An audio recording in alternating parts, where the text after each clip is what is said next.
A few months ago, everybody was talking about trigger rates, how that was going to impact the Canadian real estate market. Maybe that was what was going to cause a crash in the Canadian real estate market. Well, we're here now. 50% of variable rate mortgage holders have now hit their trigger point, and the Bank of Canada estimates that number will increase even more going into 2023.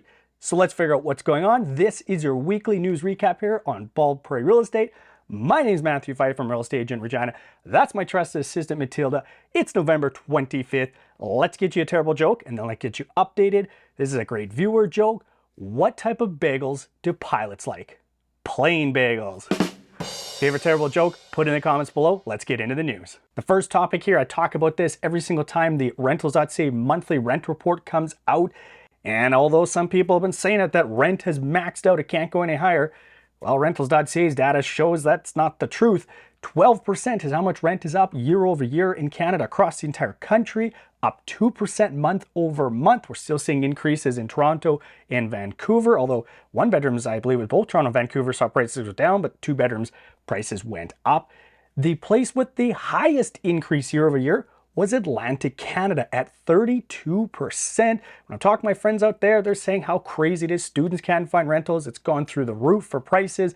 It's really difficult there out in Atlantic Canada. I'll put a link to the full report in the description below. Next topic here, the federal government is offering $250 million as a grant to help homeowners transition from oil heat furnaces to electric heat pumps. And actually, this is kind of in combination to the Greener Homes grant that the government is providing. It's actually, I think, a really good program that a lot of homeowners should be looking to take advantage of.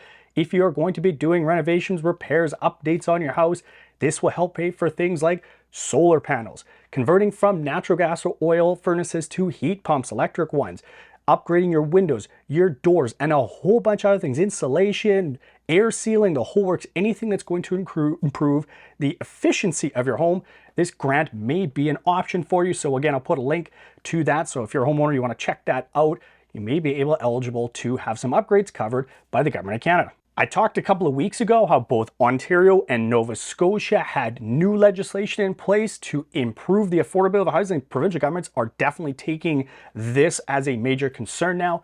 And I said BC probably shortly following. And of course, now they have. They're calling it the BC Housing Supply Act. There's a whole bunch of stuff in here, but let's talk about the high level points. As what's happened in both Ontario and Nova Scotia, the BC provincial government is going to be overriding municipalities' jurisdiction on the zoning laws. So they're going to allow denser developments inside single-family zoned neighborhoods.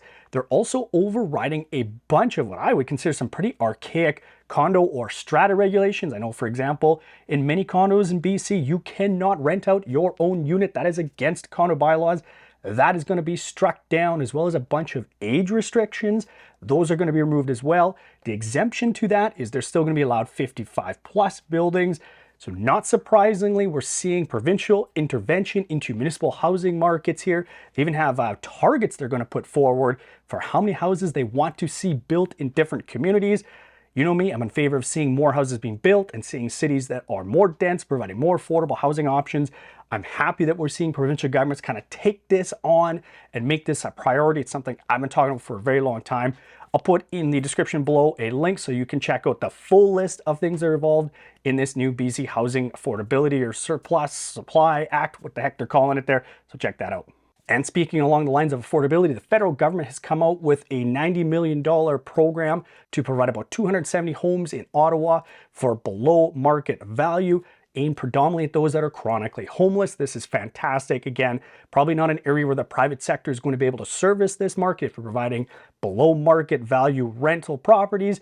Probably not going to see a lot of opportunity to make a lot of profit in there. So that's something that the private sector won't be able to take on. This is where the federal government and the provincial, municipal governments all have to step in and make this reality. So I'm really happy to see this. I hope we continue to see projects like this across Canada. The next topic here is talking about delinquency rates. So that is people that are behind on payments. We'll start talking about mortgage. Here's more. So mortgage delinquency rate, that is people that are 90 days or more behind on their mortgage payments.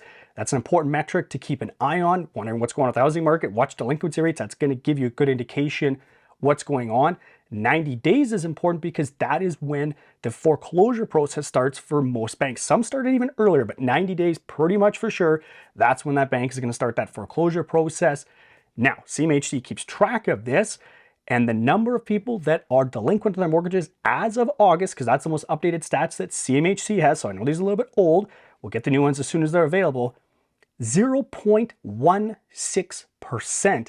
And that's actually the lowest on this chart that they have going all the way back to 2012. And to put it in context, before the 2008 recession in the United States, the delinquency rates among fixed rate holders was about 6%, and those subprime, those ninja loans, that was 30%. Again, in Canada, 0.16%. I expect this number to increase when we start seeing updated data, but just put that in perspective. If you think that things are going the way that the United States went in the 2008 recession, we have a long ways to go before we get there. And now along the same lines, the Bank of Canada has updated their dashboard for financial indicators, and they're tracking in one of those sections there anybody who is behind 60 days or more on any credit type. So that's car loans, credit cards, anything else like that. Well, they're keeping track of that. And that's important because Canadians, they pay their mortgages. That's the last thing they're going to stop paying. They're going to stop paying their credit cards and everything else long before that. So that's going to give you an indicator if that starts increasing that there is financial stress on Canadians. Not surprisingly, that number is increasing. But what did surprise me is that they've only got it at about 2%. I was really surprised. I thought that number would be quite a bit higher, but that's what the Bank of Canada has, keeping track of how many people are delinquent on any type of payment. Credit cards, I think, are the first one here. We're going to start to see those increasing quite a bit, quite quickly. And the headline topic for this week, 50% of Canadians on variable rate mortgages have hit their trigger point. That's, of course, those that are on fixed payment variable rate mortgages. The Bank of Canada is also expecting that number to increase to 65% by the middle of next year with increased interest rates. The trigger rate was a really hot button word a couple of months ago. It was all over media. Everyone was talking about it. That was what was going to cause all this financial stress for Canadian homeowners and force people to sell houses. Well, we're at that point of these trigger rates, and we're not really seeing that, not in the data yet. Obviously, delinquency rates, we don't have super updated information, but we're not seeing foreclosures coming up across Canada. And one of the reasons why Canadians are not feeling the pinch as much, and I'm not saying that Canadians aren't feeling the pinch of higher interest rates, they absolutely are.